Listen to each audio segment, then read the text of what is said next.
Now, faith also, this is a second point, is for receiving divine verities. So faith is for receiving. What do I mean by faith is for receiving? Let's in Mark 11:24.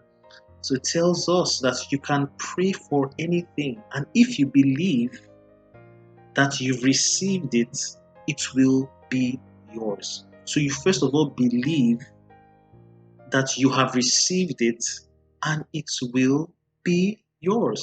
The order here is believe, and then you receive it, and it will be manifest. See, anybody can believe what they see, but faith believes that they have received. When I pray to God, I believe what I asked Him for, I have received it. After believing that, I'm thanking Him, I'm rejoicing, I'm walking in faith, I have received it. Then it will become manifest. So faith receives. Faith is for receiving.